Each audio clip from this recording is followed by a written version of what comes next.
Hello, j'espère que tu vas bien. Dans cette vidéo, je vais te raconter l'expérience la plus incroyable qui m'a été donnée de vivre durant les 30 dernières années.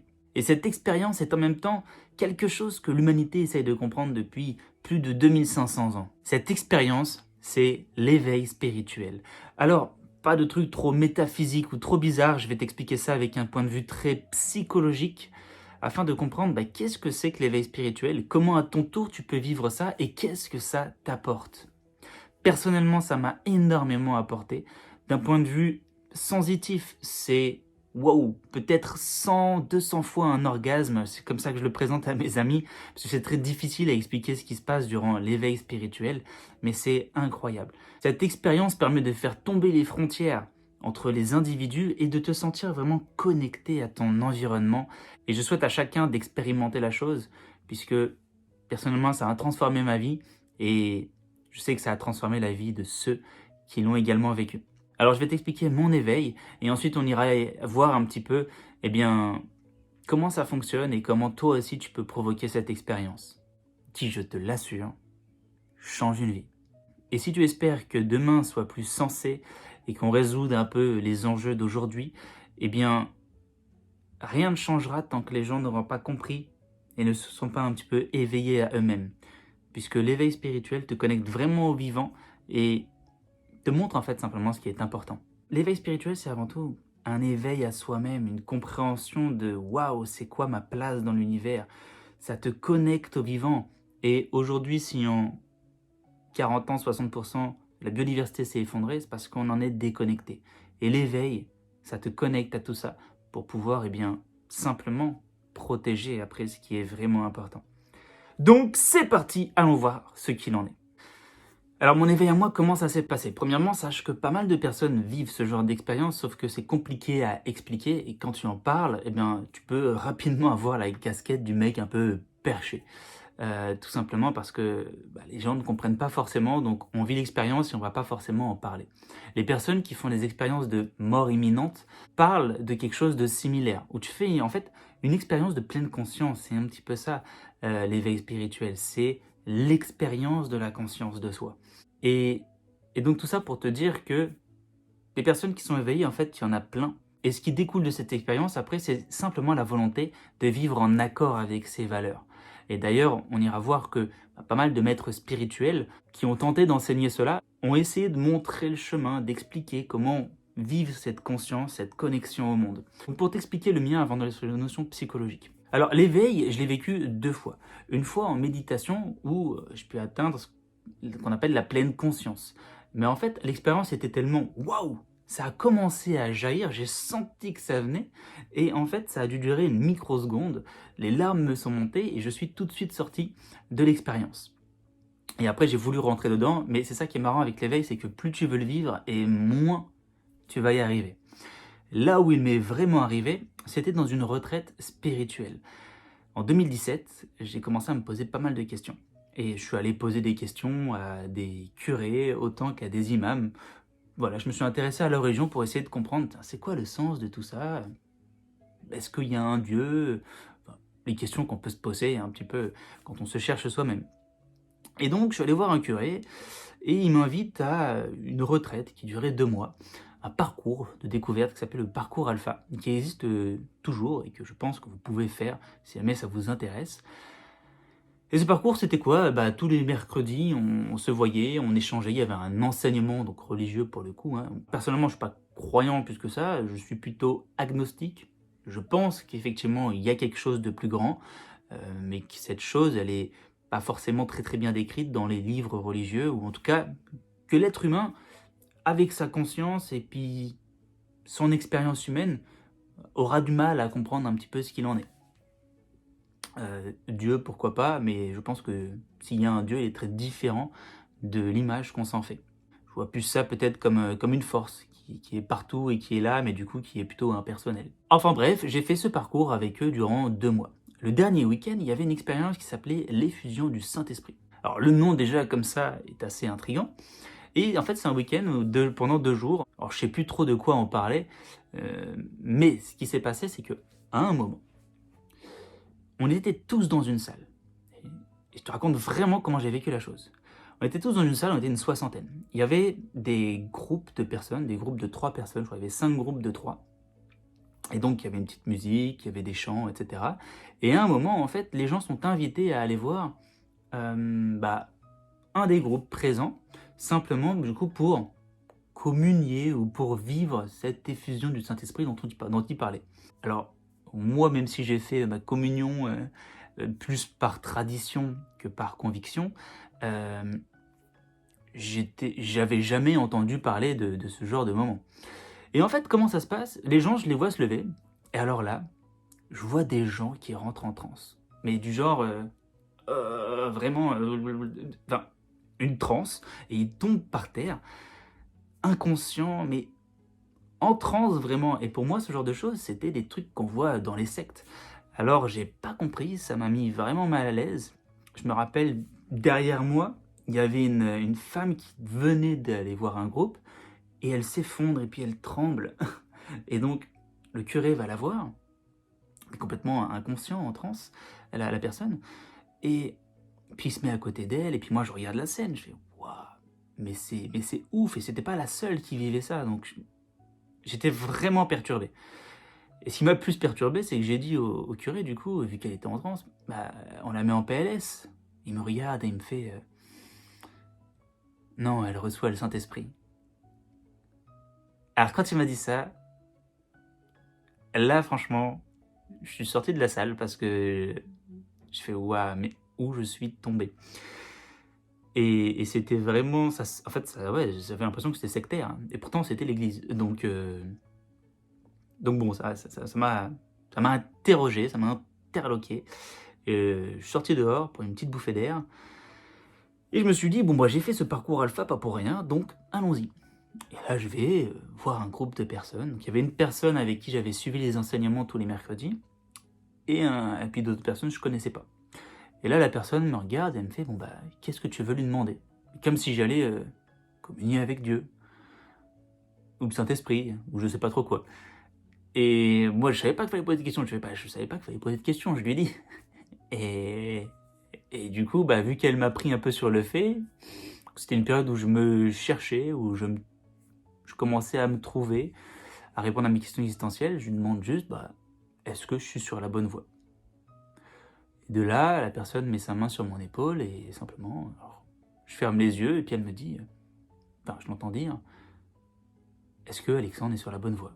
Il y avait un autre gars à ma gauche qui lui lisait la Bible en latin. Je trouvais ça très bizarre. Mais ce qui se passe, c'est qu'à partir du moment où elle pose sa main sur moi, tout devient tout blanc. C'est comme si j'étais en train de mourir et à la fois que j'étais en train de naître. C'est vraiment ultra perturbant parce que c'est comme s'il y avait une lumière blanche qui sortait de l'intérieur de toi autant qu'elle venait de l'extérieur, mais un blanc vraiment pur, comme les personnes qui font des expériences un peu de mort imminente, ce genre de choses, témoignent. Une grande lumière et puis l'impression d'être dans un bain d'amour, une sérénité absolue où tu as l'impression que plus rien n'a d'importance en fait. C'est waouh, incroyable. À la fois j'étais conscient de tout ce qui se passait autour de moi, et à la fois j'étais tellement loin. C'est comme si ma conscience avait plongé dans l'univers, comme si je vivais avec l'univers, comme si j'étais connecté avec l'univers, et à la fois c'est comme si l'univers en entier vivait en moi. Je vous assure que comme expérience c'est très compliqué à expliquer. Voilà, j'espère juste que ça vous fait prendre conscience que le truc est assez incroyable. Et ce qui est le plus amusant, c'est que j'ai l'impression que ce moment, il dure entre 4 et 6 heures. Vraiment, j'ai l'impression que c'est très très long, alors que factuellement, ça a dû durer 10 secondes. Une distorsion du temps, un truc de fou. Et donc je sors de là, j'ouvre les yeux et je suis sur le cul. Parce que durant cette expérience, c'est vraiment comme si tu sentais que tu étais lié à tout ce qu'il y a autour de toi. Toutes les personnes. C'est comme si, toi qui regardes cette vidéo, je ne te connais pas, mais c'est comme si j'arrivais à voir en toi ce qu'il y a aussi en moi. comme si je sentais la vie qui m'anime dans chaque chose de la vie. Incroyable. Et du coup, cette expérience m'a énormément apporté, ça a confirmé que j'étais sur la bonne voie, ça m'a fait prendre conscience qu'effectivement, il y avait peut-être quelque chose au-dessus de moi, et sans forcément comprendre ce que c'était, et compris que cette chose, elle était en moi autant qu'avec moi. Et du coup, moi, je suis très branché développement personnel. D'un point de vue développement personnel, ça aide énormément. Donc, maintenant, rentrons un peu dans l'analyse de tout ça. Alors, après tout ça, j'en ai parlé avec justement le curé, les personnes qui avaient suivi le parcours avec moi. Et en fait, ils ont dit que j'avais reçu la grâce. Alors, et c'est là où c'est très intéressant parce qu'en fait, ils ont interprété religieusement quelque chose de très spirituel. Cet éveil, je n'étais pas catholique, je ne le suis pas aujourd'hui non plus. Et pourtant, ils ont interprété avec leur filtre religieux quelque chose qui transcende les religions. Et c'est là où c'est intéressant et où la personne qui s'éveille, généralement, elle dépasse le cadre religieux. Parce que juste après cette période, ça qui est amusant, je me suis dit, c'est tellement ouf que j'ai envie d'aller voir si dans les autres religions ils font la même chose. Et juste après ce parcours, je suis allé à la mosquée. C'est intéressant, ça tombait le jour du Ramadan. Je ne connaissais pas du tout la culture musulmane. Et puis j'avais pas mal de stéréotypes aussi. On était après le Bataclan, ce genre de choses. La vision que j'en avais, elle était nourrie par la vision qu'on voit dans les médias. Et puis j'y suis allé en posture très très basse, vraiment très ouvert et simplement très curieux. Et donc ce qui est intéressant, c'est que je passe le Ramadan avec eux. Ils ne faisaient pas de parcours comme le parcours que je venais de faire sur les catholiques, mais ils m'invitent simplement à partager leur culture, à partager le Ramadan, à partager la prière. Et alors les premières prières, je les fais un peu en retrait, parce que voilà, simplement je m'assois et puis je ferme les yeux comme si j'étais en méditation et puis je me laisse bercer par la prière collective. Et c'est là en fait où, en méditation, l'éveil n'est pas revenu, mais j'ai senti que c'était la même chose. Et c'est là où c'est super riche, parce que du coup, quand tu vis l'éveil, tu comprends que musulmans, chrétiens, bouddhistes, tout le monde parle de la même chose avec des mots différents. Et moi, ça m'a énormément apporté parce que, déjà, ça m'a ouvert à des cultures que je ne connaissais pas. Et ça m'a permis d'enlever pas mal de stéréotypes et de me sentir connecté à l'individu, à la personne, à l'humain derrière le croyant. Cette conscience, c'est incroyable. De ces expériences, après, j'ai voulu creuser un peu plus. Et je me suis lu tous les livres religieux. De la Bible à l'Ancien Testament. Coran, Bible, la Bhagavad Gita, qui est un peu le livre de l'hindouisme. Et j'ai tout lu. Et j'ai compris qu'en fait, tout le monde parlait de la même chose, avec des mots différents. Et c'est là où c'est dommage, c'est qu'on crée des frontières religieuses, alors que dans le fond, la spiritualité, c'est la même chose. La spiritualité, c'est comme un grand cercle, avec toutes les connaissances du monde, qu'on essaye de comprendre. Et puis la religion, c'est l'interprétation d'un morceau de toutes ces connaissances, l'interprétation du monde. Et c'est ça qui est dommage. Parce que du coup, on a pas mal de croyants qui lisent les livres, qui pensent avoir compris une vérité, mais qui n'ont pas forcément la conscience de la personne dont est inspiré les textes, tu vois. Combien de chrétiens ont la conscience du Christ? Ils interprètent un texte religieux, mais ils n'ont pas compris que le Christ, il invitait simplement à suivre son chemin et à l'imiter pour faire pareil. Et c'est pareil dans tous les livres. Et le maître spirituel qui explique le mieux, c'est Bouddha. Parce que Bouddha, c'est un rang en fait, c'est pas un dieu. Bouddha, ça signifie l'éveillé, la personne qui a vécu l'éveil. Et des Bouddhas, dans l'hindouisme, il y en a plein. Il y a le premier Bouddha, Siddhartha Gautama, qui était avant un prince, qui a vécu l'éveil et puis qui a enseigné du coup un peu ce qu'il a compris de la vie. Mais les gens vont idolâtrer la personne, et puis après rentrer dans le moule de la religion, sans essayer de suivre le chemin. Et d'ailleurs, pour l'histoire de Bouddha, il y a un manga que je vous recommande, qui est La vie de Bouddha. Et dedans, il y a un passage qui illustre un peu cet éveil que j'ai vécu. Je vais vous le montrer. Alors, je ne sais pas si vous voyez, grosso modo, dans l'histoire de ce livre, vous allez très rapidement comprendre où je veux en venir, il y a une de ses potes qui est en train de mourir. Et pour la sauver, il se connecte et il rentre dans la personne. Et donc, dans la personne, il s'aperçoit que, il y a l'âme de la personne, et vu qu'elle est en train de mourir, son âme est en train de s'élever. Elle est en train de s'élever, et plus il se connecte, et plus il rentre en elle, qui est en train de partir, et puis en fait, waouh, il découvre que dans le monde dans lequel il tombait, il y a plein d'âmes qui sont en train de voler dans la même direction. Et donc lui, il y est accroché. Et après, il fait la découverte de l'âme de l'univers dans laquelle toutes les âmes vont. Et voilà, c'est un blanc pur, ça me rappelait vraiment l'éveil, tel que personnellement je l'ai vécu, comme je sais que d'autres l'ont aussi vécu. Donc c'est très intéressant de voir que au final, cette histoire, cette expérience est relatée à travers tous les âges, sauf qu'au lieu de chercher l'expérience et cette conscience, les gens rentrent dans un moule. Donc maintenant, voyons comment vivre ça en théorie avec des notions psychologiques. Ce qui est très intéressant de noter avant ça, c'est que la spiritualité va être à la base de tous les courants de pensée aujourd'hui.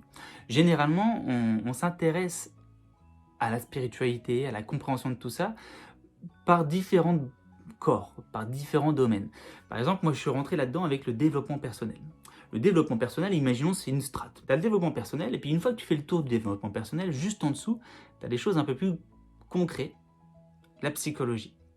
En dessous de la psychologie, tu as la psychanalyse, qui permet un peu de comprendre l'âme humaine. Et en dessous de la psychanalyse, tu as la spiritualité. Et c'est pour ça que dans ma pratique professionnelle, j'utilise beaucoup les travaux de Carl Gustav Jung notamment. Carl Gustav Jung qui était un psychanalyste, et on va utiliser ses travaux pour comprendre vraiment psychologiquement ce qu'est l'éveil spirituel. D'un côté, vous avez Freud, de l'autre côté, vous avez Carl Gustav Jung, qui est un petit peu moins connu, mais qui a beaucoup plus fait avancer la psychologie que Freud ne l'a fait. Et Carl Gustav Jung a un pied dans la spiritualité. On lui doit notamment le concept du soi. Ce qui est important, c'est que la notion du soi en psychologie est la même que la notion du soi telle que Bouddha la présente. Et le soi, c'est un peu son Dieu intérieur. Et on va comprendre ça tout de suite avec ce graphiste. Alors vous voyez sur l'écran un graphisme qui illustre les 4 composantes de votre personnalité.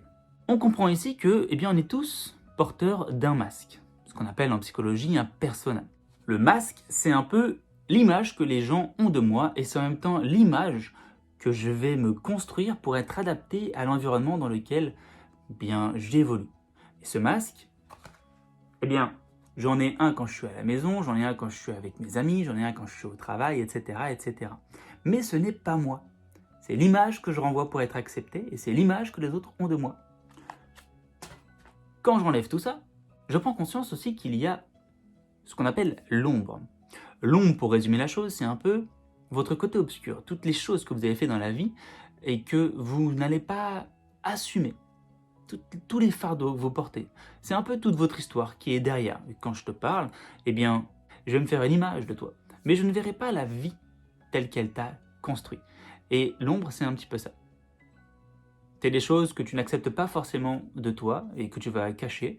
Et puis c'est aussi des traumatismes de ton enfance, ce genre de choses.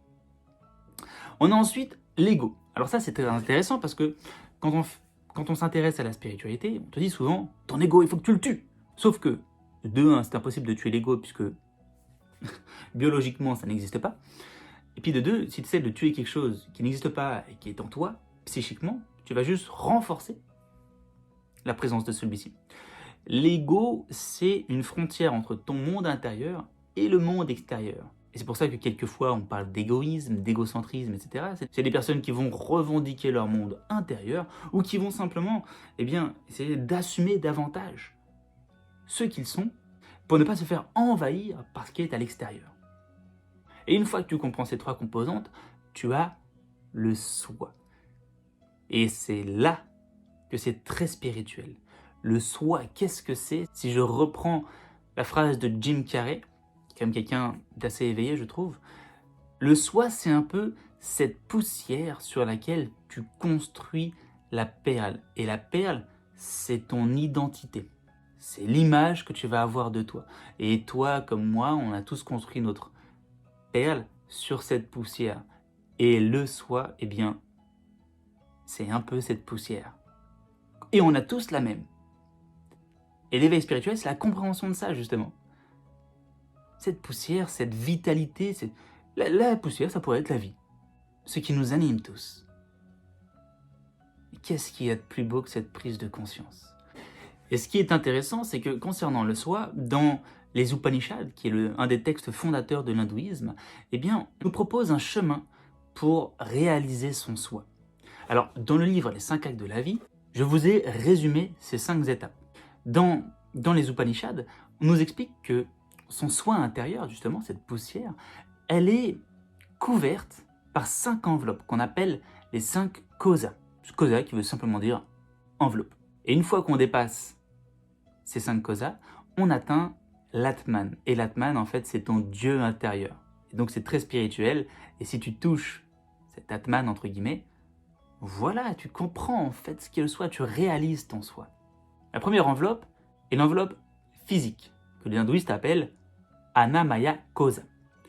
La deuxième enveloppe qu'on doit dépasser, c'est celle de nos besoins physiologiques, que l'on appelle Pranamaya Kosa. La troisième enveloppe est l'enveloppe psychologique, qui est composée de nos pensées et de nos émotions. Ça constitue notre mental. Les hindouistes appellent ça Manamaya Kosa. La quatrième enveloppe, c'est notre raisonnement et notre logique. Un état où on essaye justement de ne plus comprendre la chose. Et je vais te donner après un outil pour vraiment aller toucher l'éveil en laissant de côté cette quatrième enveloppe qui est, je pense, la plus difficile à laisser tomber puisque quand on vit un truc comme ça, on a envie de comprendre. Comme je vous ai dit, plus vous allez vouloir comprendre et vivre la chose, moins vous allez l'atteindre. La cinquième enveloppe, avant d'atteindre l'Atman et de réaliser ce que c'est que son soi, se nomme Anandamaya Kosa, et en fait cela représente l'enveloppe du bonheur où il n'y a plus aucun opposé. Tu comprends que du bien naît le mal et puis que le mal est nécessaire à la prise de conscience du bien. Pareil, le plaisir et la souffrance deviennent un peu la même chose. Et là, tout est unité et c'est là où tu as cette prise de conscience, cette expérience de la conscience qui est juste incroyable. Alors, je vais te parler maintenant d'un outil qui va te permettre de t'éveiller, de comprendre tout ça. C'est un outil qu'on appelle le PEA et qui permet de comprendre l'influence de ses besoins sur sa personnalité. Tu sais qu'il y a plein de tests de personnalité pour te comprendre sur Internet, chez les psychologues, etc. Mais tu as très peu qui t'expliquent vraiment comment ça fonctionne. En fait, tu n'es pas le résultat d'un test de personnalité. Ta personnalité est influencée par tes besoins. Et chacun de tes besoins te pousse à modéliser un certain comportement pour répondre à ce dernier. Par exemple, si tu as besoin de sécurité, tu vas avoir une posture personnelle qui est censée t'apporter cette sécurité. Si tu as besoin de plus de contrôle dans ta vie, tu vas développer un comportement pour justement obtenir ce contrôle. Si tu as besoin d'appartenir à un groupe, tu vas développer un certain comportement pour créer des liens avec les autres et pouvoir connecter avec un groupe, etc., etc. Donc tu vois ici une roue qui représente ces 12 grands besoins. Et tout autour, eh bien, il y a 12 héros. Alors moi j'aime bien, au-delà de parler de type de personnalité, de héros.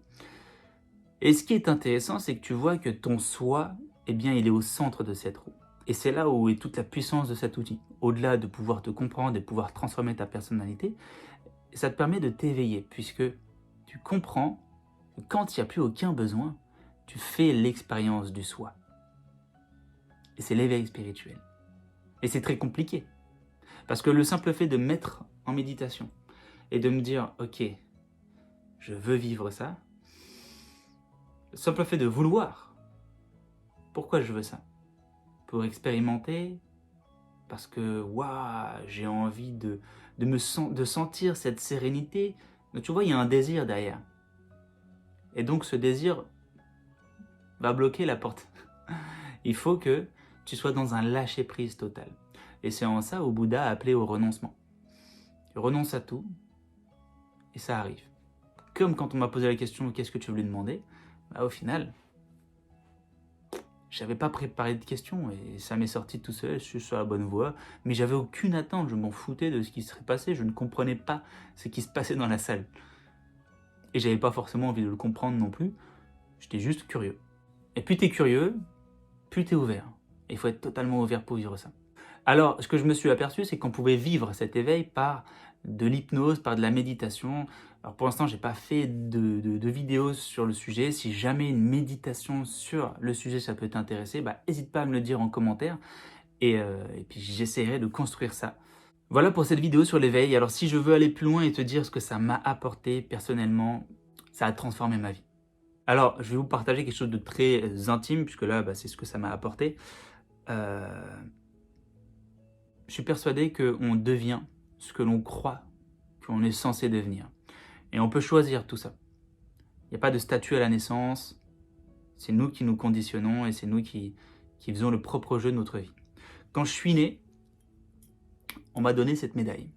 Je suis né un 22 avril 1992 et cette médaille derrière, il y a marqué 22 avril 1892. Alors c'est une petite Vierge Marie dessus, pas parce qu'on m'a donné ça que je suis devenu croyant. Mais ce qui se passe, c'est que je suis né dans un truc où c'était des bonnes sœurs qui faisaient naître. Et elle s'était dit, vu qu'il y a marqué 22 avril 1892 derrière, on va donner cette médaille à un enfant qui naîtra 100 ans plus tard. 22 avril 1992, je suis né. Et il s'est aperçu que je suis né le jour de ma fête. Je m'appelle Alexandre et je suis né le jour de la Saint-Alexandre. Non pas que mes parents ne savaient pas comment m'appeler, c'était un hasard. Et ils se sont dit, c'est un signe. Et du coup, elles m'ont donné cette médaille comme si, voilà, il y avait une mission à accomplir ou je ne sais quoi. Cette histoire, elle ne m'animait pas spécialement quand j'étais jeune. Je la trouvais belle, mais c'est tout. Et en fait, quand j'ai vécu cette expérience, ça a donné sens à tout ça. Comme s'il y avait une mission à accomplir. Alors peut-être que je me suis donné la mission, mais puisqu'il y a cette expérience, j'ai du mal à croire du coup au hasard. Et depuis 2017, j'ai créé 3 méthodes d'accompagnement pour justement aller favoriser cet éveil. Alors, sur toi, je ne suis pas en train de te vendre quoi que ce soit, à la rigueur des livres, mais je te mettrai plein de liens pour aller découvrir des choses. J'ai fait des vidéos sur le sujet aussi, tu peux simplement regarder les vidéos. Sache que, si jamais ça t'intéresse, je travaille aujourd'hui dans l'orientation, où l'idée, avec une méthode que j'ai appelée l'orientation intrapersonnelle, on accompagne les gens à se trouver eux-mêmes pour trouver leur voie. Donc l'idée, c'est de trouver un métier, mais derrière cette quête de soi, l'idée, c'est aussi de pouvoir permettre à chacun d'aller vers cet éveil, ce sens un peu spirituel de sa vie. Et pour mettre le sens spirituel au cœur de l'éducation, parce que je suis persuadé que le monde de demain, il sera meilleur qu'avec l'éducation, j'ai aussi créé une méthode de laïcité active. Et là, si jamais ça vous intéresse, vous avez les outils qui me semblent le plus utiles pour aller s'éveiller, comprendre l'impact de sa conscience sur le monde.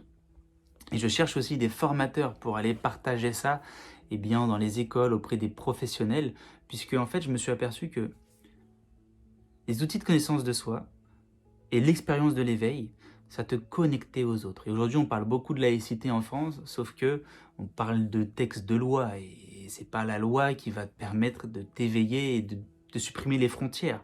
Au contraire, ça définit un cadre. Alors que quand tu t'éveilles, waouh, en fait, tu comprends comment l'autre en est venu à croire ce qu'il croit. Et tu vois en lui quelqu'un qui, comme toi, essaye de se comprendre et de donner un sens à sa vie. Et donc, je trouve qu'il n'y a rien de plus vertueux que l'éveil spirituel, la conscience de soi, pour créer du vivre ensemble, pour créer une société harmonieuse, etc. etc. Donc voilà, j'espère que cette vidéo t'aura plu, t'aura apporté des réponses, ou peut-être des questions. Quoi qu'il en soit, sache que je viens de te raconter le truc le plus incroyable qui me soit arrivé dans ma vie. Et j'espère que l'histoire t'a plu. Voilà, je te souhaite une bonne journée. Et puis n'hésite pas à me dire en commentaire si toi-même tu as vécu ce genre d'expérience, si tout ça te parle, ou si tu as besoin peut-être d'autres informations. Comme je l'ai dit, l'expérience de l'éveil, si on peut la comprendre psychologiquement, qu'on peut comprendre, qu'on peut favoriser son expérience, c'est quelque chose de très compliqué à expliquer, puisqu'on est des êtres humains avec nos 5 sens, 6 si on rajoute l'intuition, et en fait, c'est quelque chose qui dépasse nos sens, qui dépasse ce qu'on peut ressentir avec notre corps. C'est vraiment une expérience de la conscience. Et donc, on ne peut que faire des suppositions sur ce qu'il y a au-dessus de nous, tout simplement. Mais je pense qu'on peut s'approcher d'une vérité plus ou moins universelle, qui sont sous-entendues par pas mal de religions, mais qui doivent justement dépasser le cadre religieux, pour transcender un peu le culte, et voir l'expérience derrière. Voilà, on va s'arrêter là. Ça fait beaucoup de notions, ça fait beaucoup d'informations dans cette vidéo. J'espère en tout cas que tu auras pris du plaisir à m'écouter. Ciao.